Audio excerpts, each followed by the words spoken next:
Hello everyone. Today we are going to start our new chapter, that is set. Let's see what is set. Set is a well defined collection of objects.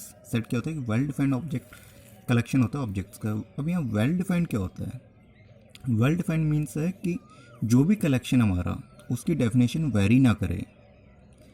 Person to person definition vary ना हो कि मेरे according definition कुछ और आ रही है, आपके according कुछ और आ रही है, थर्ड पर्सन के अकॉर्डिंग कुछ और आ रही है. ठीक है, यह कलेक्शन में कोई चीज़ नहीं आना चाहिए. ठीक है, एग्जांपल देखते हैं. एग्जांपल से आपकी ऑलमोस्ट सारे डाउट्स क्लियर हो जाएंगे. ठीक है, मान लीजिए आपसे पूछा जाए टॉप 3 क्रिकेटर्स बताइए. ठीक है, तो अनिल ने बताया सचिन, धोनी, युवराज. राहुल ने बताया कोहली, सहवाग, रोहित शर्मा. ठीक है, ये दोनों अपनी जगह पे दोनों सही हैं. अनिल के अकॉर्डिंग इसके 3 बेस्ट क्रिकेटर हैं, राहुल की जगह इनके बेस्ट क्रिकेटर हैं, लेकिन इन दोनों के अकॉर्डिंग डेफिनेशन या ये जो एलिमेंट्स हैं ये मैच नहीं कर रहे. ठीक है, मान लीजिए अनिल के एलिमेंट्स आ रहे हैं या जो क्रिकेटर सचिन, धोनी और युवराज है, और राहुल के भी अगर सचिन, धोनी और यहाँ रोहित शर्मा हो जाता तो एक भी चेंज आ रहा है तो it's not a set. Set के लिए क्या होना चाहिए? अगर अनिल के 3 क्रिकेटर है ना तो राहुल के भी आना चाहिए, और थर्ड पर्सन, फोर्थ पर्सन या एनी वन के लिए भी सेम आना चाहिए. अगर ये एग्जांपल्स अगर सेम आ रहे हैं तो वो सेट है, नहीं तो ये सेट नहीं है. Top 3 cricketer it's not example of a set, तो ये सेट नहीं है. एक और एग्जांपल देखते हैं. अब आपसे पूछा जाए, सोहन से पूछा गया कि प्राइम नंबर्स बिटवीन 10 to 20 बताइए. ठीक है, तो मोहन ने बताया 11, 13, 17, 19. ठीक है, क्योंकि 10 आपके क्या इवन नंबर है, 11 इट्स अ पार्ट, 12 के फैक्टर हो रहे हैं इजीली, और जैसा कि आपको बताओ प्राइम नंबर्स 11, 13, 17, 19. सोहन के अकॉर्डिंग भी प्राइम नंबर्स की उनको नॉलेज थी, तो उन्होंने बताया 17, 13, 19, 11. ठीक है, नंबर्स दोनों ने सेम बताए हैं. ठीक है, नंबर्स का कलेक्शन दोनों का यहाँ सेम आ रहा है, तो यहाँ डेफिनेशन वेरी नहीं कर रही और कलेक्शन में कोई चेंज नहीं आ रहा, तो इट्स अ सेट्स. तो ये किसका एग्जांपल होगा? सेट का एग्जांपल है. ठीक है, अब ये तो सेट है. ठीक है, अब सेट को रिप्रेजेंट कैसे करते हैं, सेट कितने टाइप्स के होते हैं वो हम आगे देखते हैं. नेक्स्ट है representation of a set. Set को रिप्रेजेंट करने के लिए हम फर्स्ट थिंग क्या होती है, कर्ली ब्रेसेस के बीच में रिप्रेजेंट करते हैं. ये कर्ली ब्रेसेस है, इनके बीच में रिप्रेजेंट करते हैं, और जितने भी एलिमेंट्स हैं जो आपको आंसर आ रहा है, ठीक है, वो क्या होगा, आपको एलिमेंट्स कहेंगे उन्हें, और उनको कॉमास से रिप्रेजेंट करें. कॉमास से हम डिफर करेंगे, यानी कॉमास के फॉर्म में रखेंगे. ठीक है, अब रिप्रेजेंटेशन ऑफ सेट के लिए हमारे पास कितने टाइप्स हैं? रोस्टर फॉर्म होती है, टेबलर फॉर्म में मीन्स टेबल के फॉर्म में अरेंज करते हैं, मीन्स कॉमा लगा के हम लिखते रहते हैं. ये इसे रोस्टर फॉर्म, जैसे ये एग्जांपल किसका, ये रोस्टर फॉर्म का है, टेबलर फॉर्म का है. और एक सेट बिल्डर फॉर्म है जिसमें हम सेंटेंस के फॉर्म में लिखते हैं. ठीक है, आगे एग्जांपल देखते हैं. आपकी एग्जांपल अभी ये रहने दीजिए. वोवल हमें क्या बताना है? Vowels in English alphabet. Vowels in English alphabet हम बता रहे हैं. ठीक है, तो रोहन के अकॉर्डिंग, सोहन के अकॉर्डिंग, अनिल के अकॉर्डिंग या संजू के अकॉर्डिंग, सबके अकॉर्डिंग क्या होगा? मेरे अकॉर्डिंग, आपके अकॉर्डिंग इंग्लिश अल्फ़ाबेट क्या क्या होंगे? AEIOU ही होंगे, कोई चेंज नहीं आएगा. तो ये क्या हुआ? एक सेट हुआ. अगर ये सेट है तो हम ऐसे सेट बिल्डर फॉर्म में, रोस्टर फॉर्म में रिप्रेजेंट कर सकते हैं. ठीक है, तो पहले देखते हैं कि सेट बिल्डर फॉर्म में कैसे रिप्रेजेंट करते हैं. तो इसके लिए क्या करेंगे? Curly brace x is such that x is. ठीक है, ये जो सेंटेंस के आगे क्या लिखा देंगे हम? सबसे पहले हम इस सेंटेंस को किसमें क्लोज कर देंगे? कर्ली ब्रेसेस में. फिर एक्स इज सच दैट, ये जो 2 डॉट्स देख रहे हैं ये सच दैट है. X is such that x is vowels. X is vowels in English alphabet. X क्या है? वोवल्स है. एक्स के रिप्रेजेंट कर रहे हैं. एक्स की डेफिनेशन क्या है? एक्स क्या है? वोवल है इंग्लिश अल्फ़ाबेट की. ठीक है, ये सेट बिल्डर फॉर्म में. रोस्टर फॉर्म में क्या करते हैं हम? हाँ, इसके अकॉर्डिंग हम ये भी वीक कोस्ट होगा. फिर इसका हम नेम देते हैं. ये सेट का कोई नाम होता है. मान लीजिए आपके पास 4-5 सेट हैं, तो आप वेरी कैसे करेंगे कि कौन सा सेट का क्या नाम है? इसलिए हम किसी भी सेट का कोई नेम दे देते हैं. या तो नेम स्पेसिफाइड होगा या हम अपने अकॉर्डिंग कोई नेम क्रिएट कर सकते हैं. ठीक है, तो मान लीजिए वोवल्स का बता रहा था, हम वी से रिप्रेजेंट करा AEIOU. क्लियर? तो ये क्या होगा? इसका टेबलर फॉर्म हो गया और हमने कॉमा से रिप्रेजेंट करा. नेक्स्ट एग्जांपल देखिए. एक्स इज, मान लीजिए अब एग्जांपल है all letters of word better. Better के हमें सारे लेटर बताना है. बैटर में कौन कौन से लेटर आ रहे हैं? B आ रहा है, E आ रहा है, T आ रहा है, T आ रहा है, E आ रहा है, R आ रहा है. लेकिन सेट के अकॉर्डिंग क्या होता है, इसमें रिपीटेशन अलाउड नहीं होता, ठीक है। जो भी वर्ड रिपीट कर रहे हैं उसको हम एक बार इंक्लूड करते हैं ओनली, ठीक है। तो देखिए बी ई 2 टाइम रिपीट कर रहा है, टी टाइम रिपीट कर रहा है, तो हम क्या करेंगे, इन दोनों में एक बार इंक्लूड करेंगे, ठीक है। और इस सेंटेंस को हम कैसे लिखेंगे सेट बिल्डर फॉर्म में, x is such that, x is such that, x is क्या लगा देंगे इसके साथ, देखिए अगर यहाँ क्लियर नहीं हो तो x such that, x is, और ये sentence as it is, clear. ये तो सेट बिल्डर फॉर्म हो गया। अब यहाँ वर्ड पूछ रहा था, डब्ल्यू से रिप्रेजेंट कर, डब्ल्यू इसका क्या होगा, नेम हो गया, इक्वल्स टू कर्ली ब्रेसेस के बीच में B E T T T और आर, या टेबलर रोस्टर फॉर्म हो गया, ठीक है। See next example, natural number less than 6, natural number less than 6 हमारे सबके अकॉर्डिंग क्या होगा, सेम होगा, ठीक है।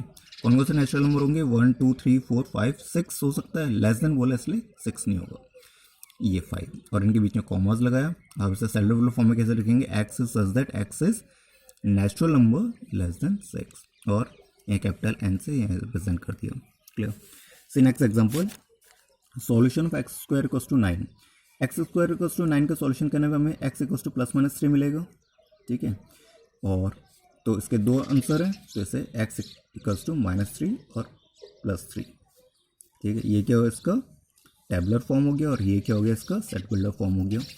फिर नेक्स्ट एग्जांपल, या नेक्स्ट इंपॉर्टेंट नोट, इन टेबलर फॉर्म, ये टेबलर फॉर्म ये है, फिर एलिमेंट्स ऑर्डर और सीक्वेंस डजेंट मैटर, इनका सीक्वेंस अगर मैं 3 यहाँ रख देता, -3 यहाँ रख देता, मान लीजिए इसका आंसर मैं ये लिख देता, एक्स इक्वल्स टू 3, -3, तो ये भी एक सेट है, ये भी यानी इसका प्रॉपर आंसर है इस फॉर्म में, रोस्टर फॉर्म में, ठीक है।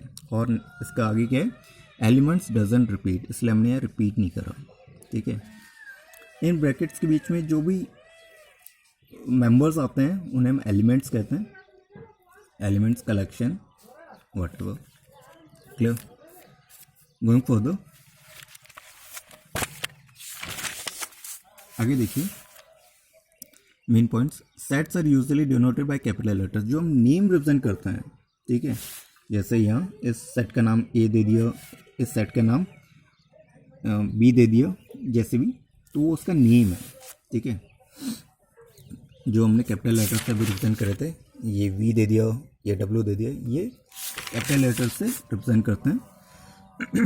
Every collection is not a set, सारे कलेक्शन सेट नहीं होते। मान लीजिए मोस्ट डेंजरस एनिमल, ठीक है, के एग्जांपल 3 मोस्ट डेंजरस एनिमल्स, तो किसी ने कह दिया कि लॉयन, किसी ने कह दिया टाइगर, किसी के अकॉर्डिंग है डायनासोर, ठीक है। और बाकी के अकॉर्डिंग चेंजेस हो सकते हैं, किसी को डॉग से डर लगता है, ठीक है, मान लीजिए किसी को कॉकरोच से डर लगता है गर्ल्स के अकॉर्डिंग, या किसी को छिपकली से डर लगता है, ठीक है। तो इसके अकॉर्डिंग ये वेरी हो रहा है, तो ये सब क्या है, कलेक्शन है। अगर वेरिएशन आ रहा है उसमें तो वो कलेक्शन है, सेट नहीं है, ठीक है। और सेट होगा तो वो कलेक्शन श्योर होगा, ठीक है। नेक्स्ट देखिए, नेक्स्ट एक सिंबल आता है इस चैप्टर में, बिलोंग्स टू, ये फर्स्ट एक्सरसाइज में बिलोंग्स टू, ठीक है। बिलोंग्स टू मतलब वो उस कैटेगरी से बिलोंग करता है या नहीं करता, सिंपल, जैसा इसका मीनिंग होता है, ठीक है। अब हमारे पास एक सेट ऑलरेडी गिवन है 1 2 3 4 5 6, ठीक है।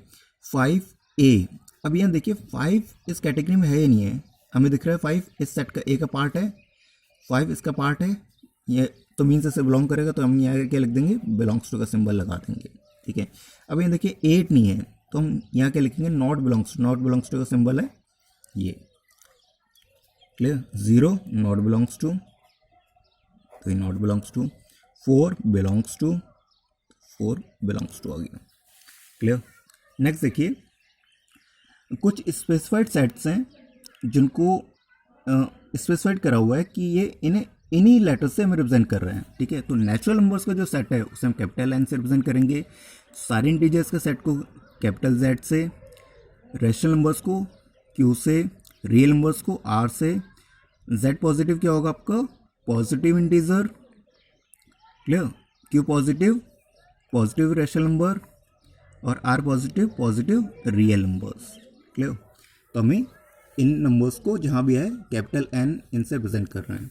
क्लियर। नेक्स्ट देखिए आगे एग्जाम्पल, राइट द सेट ए, ये आपका क्वेश्चन है, right the set A such that, क्या है इसमें 1 4 9 16 25 इन सेट बिल्डर फॉर्म। ठीक है, अब ये ध्यान से देखिए 1 4 9 16 ये सारे क्या हैं, स्क्वायर हैं। किसके स्क्वायर हैं, ये नेचुरल नंबर्स के स्क्वायर हैं, इतना हमें पता है। 1 का स्क्वायर करने में 2 का 3 का 4 का 5 का स्क्वायर करने में हमें ये मिल रहा है। ठीक है, लेकिन ये कहाँ तक है, इन्फाइनाइट तक है। ठीक है, तो एक तरह का क्या है ये क्या है, ये सेट है, कैसा, नेचुरल नंबर के स्क्वायर का सेट है। ठीक है, तो उसको हमें क्या रखना है, सेट बिल्डर फॉर्म में। अभी क्या टेबलर फॉर्म में, सेट बिल्डर फॉर्म में कैसे रखेंगे, ए क्योंकि नेम मेंशन है, ए इक्वल्स टू कर्ली ब्रेसेस के बीच में एक्स सच दैट, एक्स की क्या डेफिनेशन होगी, क्योंकि एक्स रिप्रेजेंट कर रहे हैं। ठीक है, x is the square of natural number, x क्या होगा, स्क्वायर है नेचुरल नंबर का। ठीक है, लेकिन कहाँ तक, मान लीजिए 5 तक होता।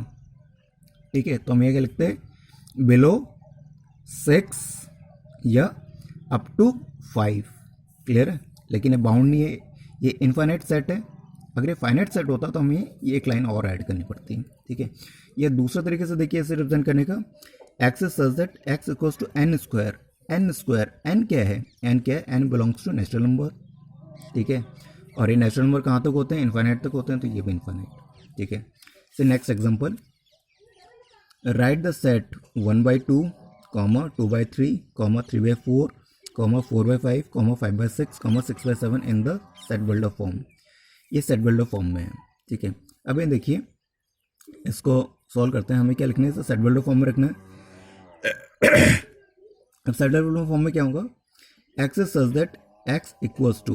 ठीक है, अब हमें क्या पता है, यहाँ से देखिए ये जो भी नंबर है इसमें +1 करने में हमें ये मिल रहा है, ये जो भी नंबर है इसमें +1 करने में हमें ये मिल रहा है, यानी न्यूमरेटर का +1 करने में हमें डिनोमिनेटर मिल रहा है। ठीक है, और न्यूमरेटर में सारे नंबर्स के आपके नेचुरल नंबर है।